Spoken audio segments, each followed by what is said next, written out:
सहनाववतु सहनौ भुनक्तु सह वीर्यं करवावहै तेजस्विनावधीतमस्तु मा विद्विषावहै।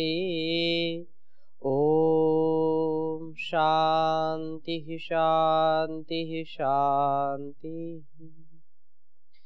वैदिक जीवन पद्धति में सत्य के विषय में कुछ प्रश्न किए थे, उसकी चर्चा हम कर रहे थे और आपके समक्ष मैंने अथर्ववेद के इस मंत्र का कुछ प्रसंग लेकर के चर्चा कर रहा था। यदु उक्थानृतम जिह्वा वृत्तम राजस्त्वा सत्य धर्मणो मुंचामी वरुणादहम। तो इस मंत्र का हमने थोड़ा सा अर्थ आपके बीच में रखा था और इस का तात्पर्य यह है कि हम मंत्र को जैसा समझें, जैसा पढ़ें, जैसा जाने, उसको अपने आचरण में उतारें। जो भी हम विचार करते हैं या सुनते हैं, समझते हैं, उससे हमारा कल्याण हो, उसके लिए अनिवार्य शर्त है कि उसका हम आचरण करें। तो यह वेद मंत्र घोषणा कर रहा है कि जो भी असत्य का आचरण करता है उससे बड़ा पापी कोई हो नहीं सकता है।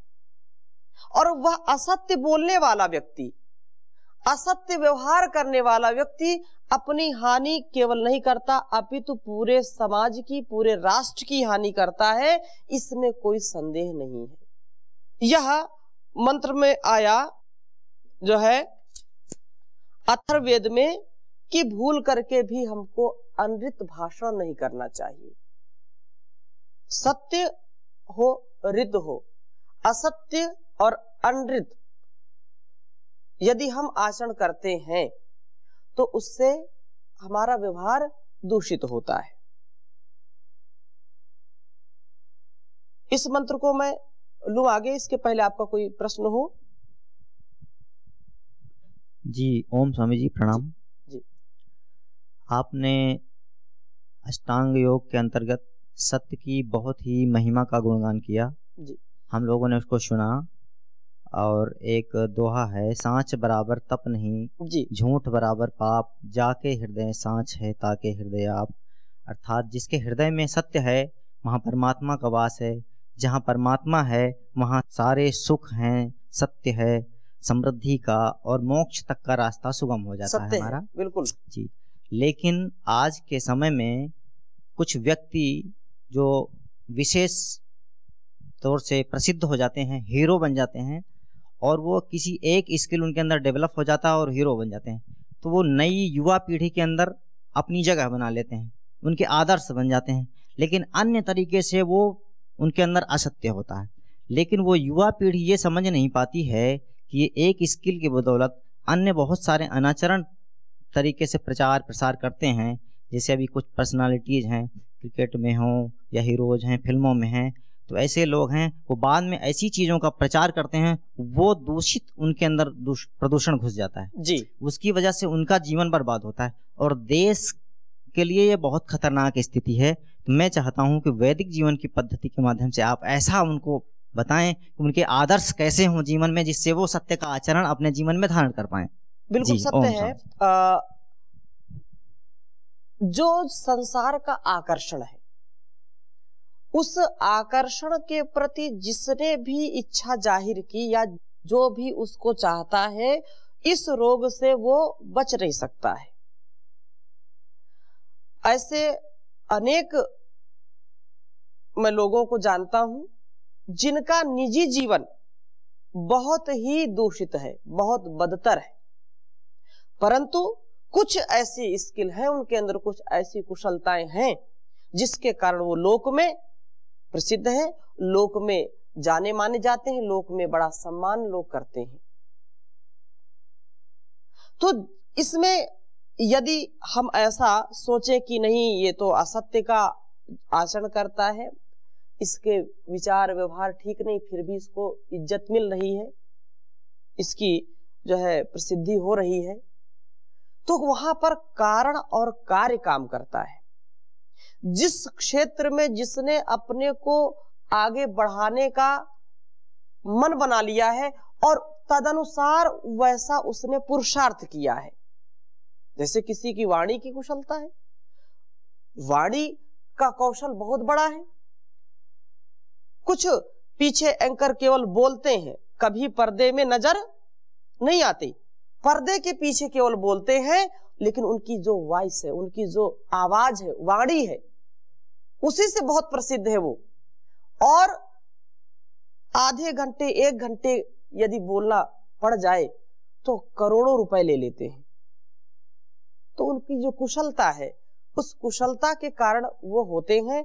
परंतु ये व्यक्ति को जो उसको चाहता है, उसको समझना चाहता है, उसका यह पूरा अध्ययन उसके प्रति होना चाहिए कि वस्तुतः इसका जीवन कैसा है, उसके कथनी और करनी में अंतर तो नहीं है। यदि अंतर है तो उससे जो भी चीज हमको अच्छी लगती है उसको ग्रहण करें, ना कि उसको अपना आदर्श माने। मेरी बात समझ पा रहे हैं? यदि किसी के अंदर वाणी का कौशल है तो उस वाणी को कैसे उसने पाया, या कैसे वो बोलता है, कैसे उसकी उतार चढ़ाव, कैसा उसका रिदम है, उसको समझ करके हमको ऐसा प्रयास करना चाहिए।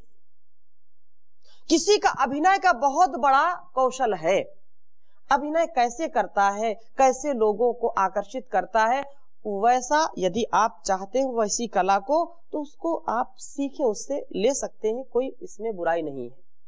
ये जन्म से लेकर के मृत्यु पर्यंत हमको जहां से जो कुछ भी सीखने को मिले, ऋषियों ने कहा कि उसको हमको सीखना चाहिए।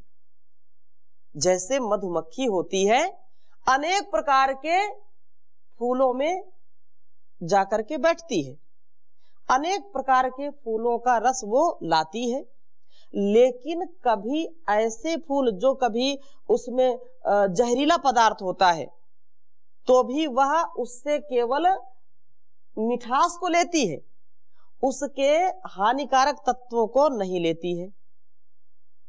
अथवा जब वो शहद बनता है तो वह मिठास युक्त ही होता है, उसमें कोई हानि नहीं होती है।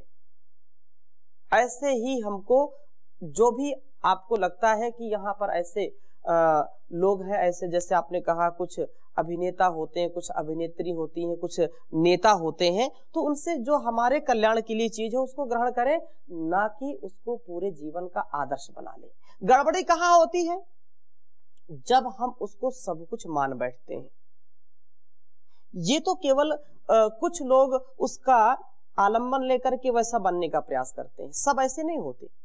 परम पूज्य स्वामी जी महाराज जब सभा में बोलते हैं, कितनी सभाएं परम पूज्य महाराज श्री के साथ में कभी कभी अवसर मिला है, गए हैं, हजारों लाखों लोग होते हैं और दसियों लोग बोलते हैं, चाहे वो कोई नेता हो, अभिनेता हो, परंतु परम पूज्य स्वामी जब बोलते हैं तो उनका कुछ प्रभाव अलग ही होता है, सबसे अलग होता है।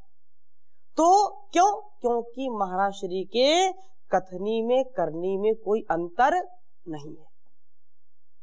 ये बात ठीक है कि कुछ लोग उत्साहवर्धन के लिए कुछ नेताओं को, कुछ अभिनेताओं को जो है उत्साह करते, उनका प्रश्य उनका लेते हैं, वो बात अलग है।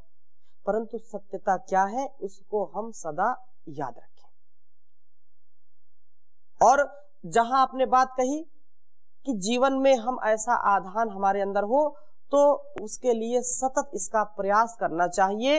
राष्ट्र की उन्नति की जहां बात आपने की है, तो अगला जो वेद मंत्र मैं आपके समक्ष रखना चाहूंगा कि यह राष्ट्र कब उन्नत बनेगा?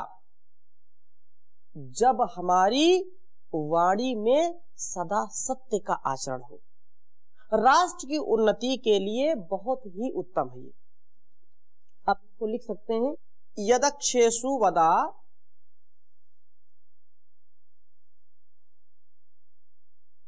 यदक्षेषु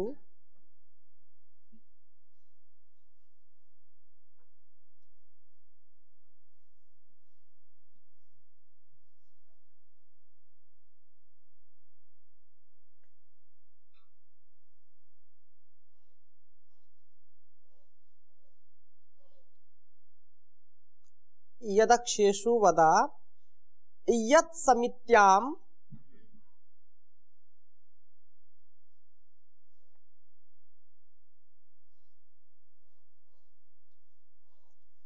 यत् समित्याम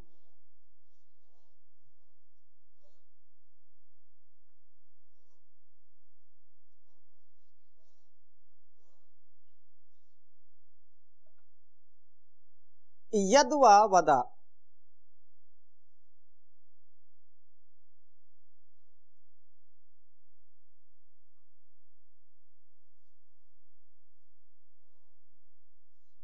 यद्वा वदा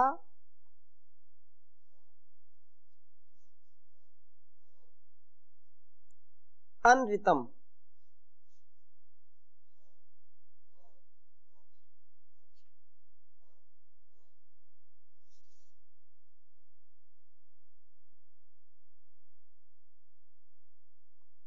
अनृतम वित्त काम्या, यहां से लिख लीजिए।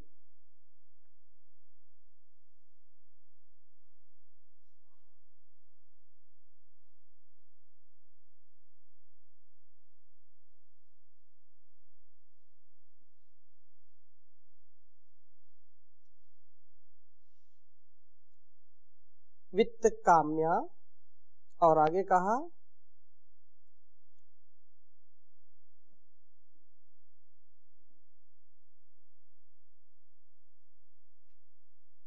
समानम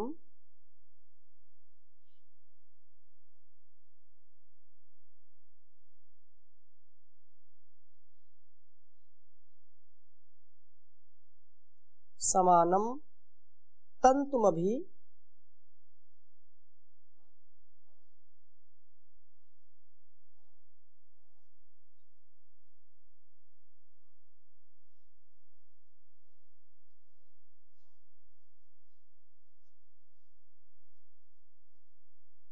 तंतुमभि संवसानौ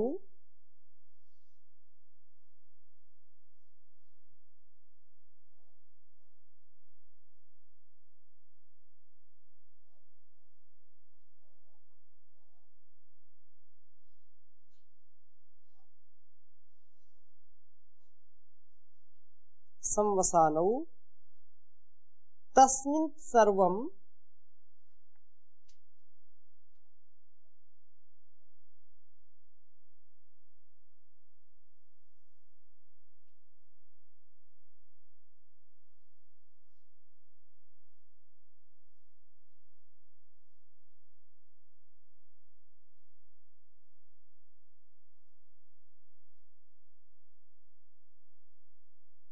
तस्मित् सर्वं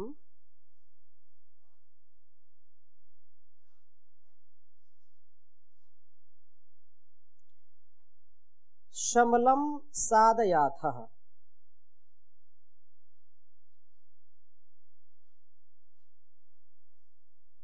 शमलं साधयाथः। बहुत उत्तम बात कही है इस वेद मंत्र में। अथर्ववेद का यह मंत्र सत्य को महिमा मंडित करने के लिए और असत्य से हम बचें इसके लिए। साधयाथः एक बार उच्चारण कर सकते हैं। यदक्षेषु वदा यत् समित्याम, समित्याम कर दीजिए, समित्याम यद्वा वदा अनृतम वित्त काम्या समानम तंतुमभि संवसानौ तस्मिन् सर्वं शमलम साधयाथः। बहुत श्रेष्ठ बात यहाँ पर वेदवाणी के द्वारा हम समझने का प्रयास कर रहे हैं। यद तुम जो अक्षेषु, पीछे भी इसकी चर्चा की थी, जो साक्षी और साक्ष्य के प्रस्तुत करने में जो बात की जाती, वही बात यहाँ पर कही जा रही है कि तुम जो मुकदमों में समित्याम सभा समिति में अन्यता मदा असत्य बोलते हो, यदवा अथवा वित्त काम्या, धन की कामना से, धन की चाहना से, सत्य की यदि हम अवहेलना करते हैं, वित्त की कामना से या अपने को ऊंचा उठाने की कामना से, ऊंचा उठाने मतलब सभा आदि में अपने को श्रेष्ठ बनाने के लिए या समाज में प्रसिद्धि पाने के लिए यदि हम असत्य का सहारा लेते हैं, अनृतम वदाहस जो है असत्य बोलते हैं, तो सर्वम शमलम, उस सब पाप या अपराध को हे स्त्री पुरुषों समानम तंतुम अभिसंपसान। जैसे हरपाल जी ने पूछा, उसी संदर्भ में यह वेद मंत्र संकेत कर रहा है, यदि अपने परिवार को, अपने समाज को, अपने राष्ट्र को और इस धरा को यदि स्वर्ग बनाना चाहते हो, अनृत भाषण जो असत्य वाणी है उसका त्याग कर दो। अनेक बार व्यक्ति सत्य बोलते बोलते भी छोटा सा स्वार्थ होता है तो असत्य बोल देता है। कभी कभी असत्य बोल करके थोड़ा सा लोग लाभ भी प्राप्त करते हैं। मुकदमों में स्वयं असत्य बोल करके और झूठी गवाही दिलाकर लोग हारने की स्थिति में भी जीत जाते हैं। तो लोग असत्य को समझते हैं कि यह लाभ का मूल है और सत्य को समझते हैं कि इससे मेरी हानि होती है। ऐसा विपरीत जो ज्ञान है, जो भ्रांति है, उससे लोग असत्य बोलने के लिए जो है प्रेरित हो जाते हैं, असत्य बोलने के लिए वह विवश हो जाते हैं। तो न्यायालय में यदि 40% अभियोगों में जीत असत्य भाषण करने वाले की होती है तो इसका मतलब ये नहीं कि हम असत्य का ही आचरण करें। सत्य का हमने पुरुषार्थ नहीं किया, उसको प्रतिष्ठित करने का श्रम नहीं किया, जिसके कारण वह हमको लगता है कि असत्य ही जो है बड़ा है, सत्य छोटा है। मुकदमे को अक्ष इस कारण कहते हैं क्योंकि क्या यहाँ पर अक्ष आया है ना, तो अक्ष इसलिए कहते हैं क्योंकि वह अक्षी दृष्ट गवाही के आधार पर चलता है। हम सब समिति में भी असत्य भाषण करते हैं, भरी सभा में कोई घोषणा करते हैं जो सरासर गलत होती है। आजकल के जो है जो नेता होते हैं उनके लिए तो ये बात प्रसिद्ध ही है। तो मंत्र में समिति शब्द का प्रयोग हुआ है यहां पर, और यत समित्याम यद वा वदा अनृतम, तो समिति शब्द है जिसमें छोटी समितियों से लेकर के राज्य परिषदें तक आ जाती हैं। एक छोटा सा घर, घर से समाज और बड़ी बड़ी परिषदें इससे चलती हैं। यदि किसी राजनीतिक दल के अधिकारी या सदस्य बड़े बड़े झूठे दावे करते हैं, असत्य बोलते हैं, सच्चाई के व्यापार सदा टिकाऊ रहते हैं, वो सोने की सुगंध जैसी होती है, वह स्थायी होता है। और जो कंपनियां झूठ फरेब करके राष्ट्र को ठगती हैं वे अधिक दिन तक टिक नहीं सकती हैं। और उसका जीता जागता उदाहरण आज पतंजलि के जो भी उत्पाद हैं, आज पूरे भारत में नहीं अपितु विश्व के लोग भी, चाहे चाइना हो, चाहे जापान हो, चाहे अमेरिका हो, वहां के लोग भी चाहते हैं और उनको पूरा विश्वास है कि पतंजलि के जो भी प्रोडक्ट हैं वो भी क्या है, उनमें सत्यता है, उनमें कोई मिलावटीपन नहीं है। सत्यव्रत का विशेष रूप से यहां पर समझने की बात है। जो व्यक्ति चाहता है कि मैं सत्य तो बोलना चाहता हूं लेकिन बोल नहीं पाता हूं, पिछली कक्षाओं में आपने भी कई किया कि हम चाहते तो हैं बोलना लेकिन बोल नहीं पाते हैं। तो यहां पर जो संकेत किया जा रहा है कि सत्यव्रत का आचरण हम करें, बहुत ही उत्तम। इसी प्रसंग को जो है यजुर्वेद में कहा कि व्रत ग्रहण करने से हम कभी भी पतित नहीं होते। जब हम किसी चीज का व्रत लेते हैं तो हमारा ध्यान व्रत के पूरा करने में होता है, और जब हम व्रत को पूरा करने का पूरा पुरुषार्थ करते हैं तो व्रत भी पूरा होता है। लेकिन जब हम समझते ही नहीं, जानते ही नहीं व्रत क्या है, तो हम उसका कभी पूरा करने का प्रयास नहीं करते। तो इस मंत्र को आप सभी जानते हैं, पुनरपि मैं लिखा देता हूं इसको। वैदिक जीवन पद्धति को जो सुनते हैं लोग, वे भी इससे लाभान्वित हो। यजुर्वेद का यह मंत्र बहुत ही प्रसिद्ध है। शायद मैंने इसके पहले भी इसकी चर्चा की थी, लेकिन पुनः अथर्ववेद के इस मंत्र के संदर्भ में इस मंत्र को मैं पुनः आपके समक्ष प्रस्तुत कर रहा हूं। अग्ने व्रतपते, क्योंकि बिना व्रतपति के व्रत संभव नहीं है कि पूरा हो जाए। तो कहा अग्ने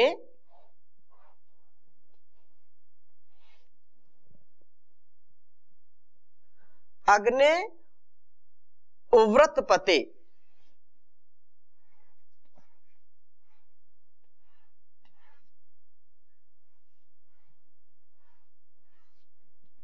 अग्ने व्रतपते व्रतम चरिष्यामि।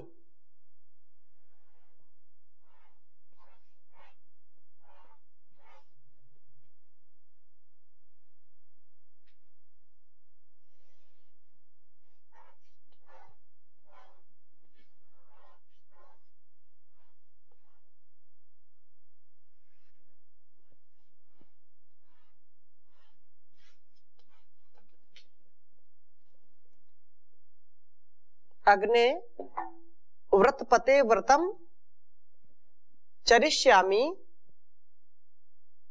तच्छकेयम। यह हम सबको स्मरण कर लेना चाहिए, बहुत ही उत्तम यह मंत्र है। तक्षकेयम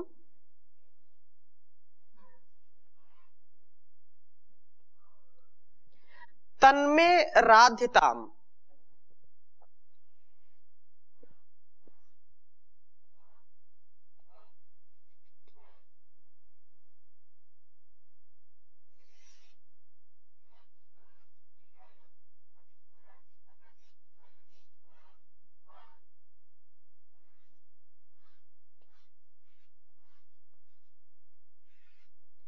तन्मे राधिताम इदम अहम अनृतात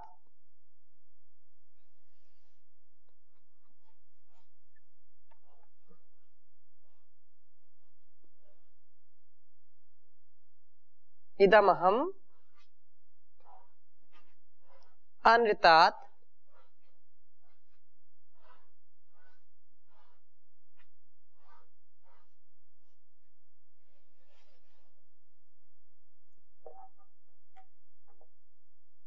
इदम अहम अनृतात सत्यमुपैमि।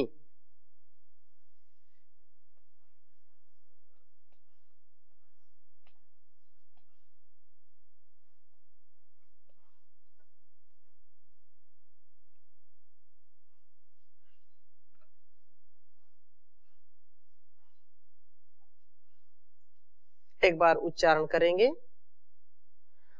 अग्ने व्रतपते व्रतम चरिष्यामि तक्षकेयम तन्मे राध्यताम इदम अहम अनृतात सत्यमुपैमि। तो यहाँ पर वेदवाणी के माध्यम से भगवान उपदेश कर रहे हैं कि हे संसार के लोगों,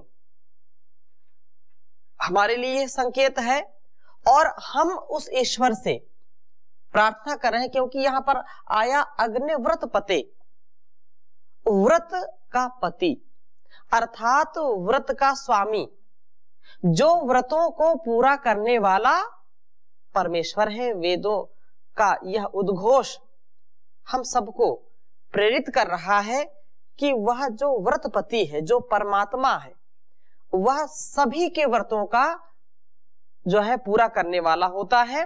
तो हे व्रतों के पालन करने वाले अग्रनायक जगदीश्वर, राजन हम विद्वान व विद्वान मैं व्रतम चरिष्यामि, व्रत का अनुष्ठान करूंगा, उस व्रत को शकेयम पालन करने में मैं समर्थ हूं। मैं जो सत्य का पालन करने का व्रत ले रहा हूं वह सफल हो निष्फल ना हो, और वह मेरा व्रत राध्यता सिद्ध हो। वह व्रत यह है कि अहम मैं इदम यह अन्यतात अनृत को छोड़ करके सत्यम सत्य को प्राप्त होता हूं।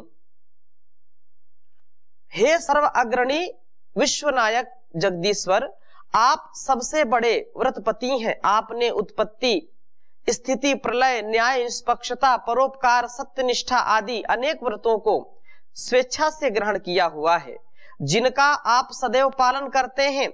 अतएव आपको साक्षी मान करके मैं भी एक व्रत ग्रहण करता हूं।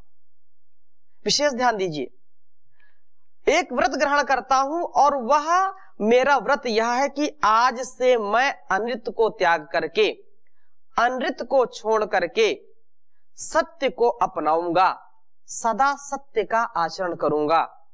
अब तक मैं अपने जीवन में अनेक अवसरों पर असत्य भाषण और सत्य आचरण करता रहा हूं। कई प्रलोभनों से कभी कभी मैंने सत्य को छोड़ करके असत्य का सहारा लिया है, परंतु आज मैं आपके सन्मुख उस असत्य से मुख मोड़ने की प्रतिज्ञा करता हूं। मेरे गुरु ने मुझे सिखाया कि सत्य के ग्रहण करने और असत्य को छोड़ने में सदा उद्यत रहना चाहिए। महर्षि देव दयानंद जी बार बार इस बात को कहते हैं, और आप ऐसी शक्ति दीजिए कि इस व्रत का पालन मैं कर सकूं। यदि कभी मैं अपने व्रत को भूल करके सत्य से विमुख होने लगूं तो मेरे हृदय में बैठे हुए हे परमेश्वर, आप मुझको जागृत कर देना, आप मुझको स्मरण करा देना। मैं कहीं भूल ना जाऊं, कहीं भटक ना जाऊं, कहीं अटक ना जाऊं। मुझको आप झट से पकड़ लेना, बचा लेना।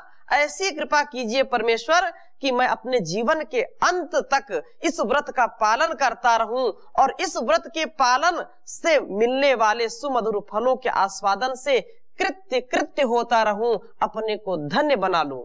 तो आज इस संकल्प के साथ कि हम ऐसा बने, सत्य का बहुत हमने स्वाध्याय किया, और आज यह अष्टांग योग में जो सत्य का प्रकरण है इसको समाप्त करेंगे, क्योंकि प्रश्न तो उठते रहेंगे।